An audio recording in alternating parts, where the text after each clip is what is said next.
అల్లు అర్జున్ సంచలనాత్మకమైన నిజాలే చెప్పుకొచ్చారు. అది నిజమా అబద్ధమా అన్నది ప్రభుత్వం చెప్పాల్సినటువంటి అంశం. అసెంబ్లీ వేదికగా రేవంత్ రెడ్డి చెప్పినటువంటి పాయింట్ ఏంటి, ఇంతవరకు జనం అనుకున్నది ఒకటి, రేవంత్ చెప్పింది ఒకటి. రేవంత్ చెప్పినటువంటి పాయింట్ ఏంటి, మామూలుగా జనానికి తెలిసిన పాయింట్ ఏమో సంజయ్ థియేటర్ దగ్గరికి వెళ్ళారు, తొక్కిసలాట జరిగింది, అక్కడ చనిపోయారు అన్నటువంటి.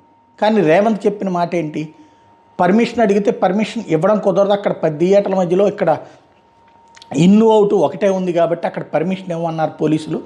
వ్యతిరేకించినా సరే పట్టించుకోలేదు సినిమా యూనిట్ వాళ్ళు, వచ్చేశారు. ఈవెన్ రోడ్ షో చేశారు. ఆ రోడ్ షో చేయడం వలన అందరూ వెనకాల పడటం వలన ఈ తొక్కిసలాట జరిగింది.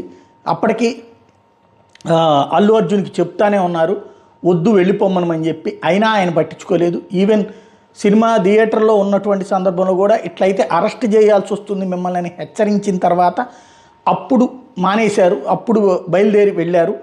అప్పుడు కూడా మొదట పట్టించుకోలేదు. ఇక అరెస్ట్ చేస్తామని డీసీపీ చెప్తే అప్పుడు వెనక్కి వచ్చారు, బయటికి వెళ్ళారు. అసలు ఆయనకి కాలు పోయిందా కీలు పోయిందా ఏం పోయిందని ఆయన పరామర్శించడానికి వెళ్ళారు. అట్లాగే బీఆర్ఎస్ వాళ్ళు నా మీద ట్వీట్లు పెట్టారు అల్లు అర్జున్కు అనుగుణంగా అంటూ తీవ్ర స్థాయిలో విరుచుకుపడితే దానికి అదే స్థాయిలో సమాధానం వినమ్రంగా చెప్పుకొచ్చాడు అల్లు అర్జున్. సినిమా థియేటర్కి వెళ్ళేటటువంటి మాట, ఆ థియేటర్కి కొన్ని దశాబ్దాలుగా వెళ్తున్నాను, 2 దశాబ్దాలుగా నేను సినిమాలన్నిటికీ వెళ్తూ ఉన్నాను, అసలు ఎలాంటి రోడ్ షో చేయలేదు.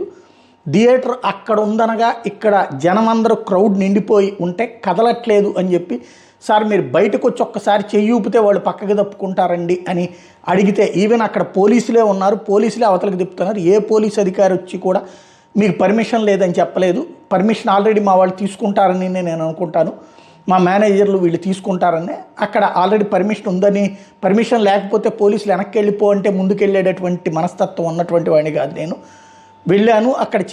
సాధారణంగా ఏ హీరోనైనా సరే చూసేటప్పుడు జనాల అభిమానులు జామ్ చేసేస్తారు, చేసినప్పుడు బయటకు వచ్చి చేతులు ఊపామంటే ఆటోమేటిక్గా వాళ్ళు పక్కకి తప్పుకుంటారు. అట్లాగే నేను పైన నిలబడి కొంచెం అట్లా ముందుకు పదండి అని చెప్పేసి నమస్కారం పెట్టి థ్యాంక్స్ చెప్తా ముందుకెళ్ళాను. అది కూడా దూరం కూడా కాదు, థియేటర్ అక్కడ ఉందనగా ఇట్లాగా జరిగింది అంతే తప్పించి మరేమీ లేదు. ఇక్కడ మిస్కమ్యూనికేషన్ జరిగింది. ప్రభుత్వానికి ఎవరో మిస్కమ్యూనికేట్ చేశారు. అలాగే లోపలికి వెళ్తే అరెస్ట్ చేస్తారన్నటువంటి విషయం, ఇదే లోపల వద్దని కూడా నాతో ఎవరు చెప్పలేదు. కూర్చున్నాను, సినిమా చూస్తున్నాను.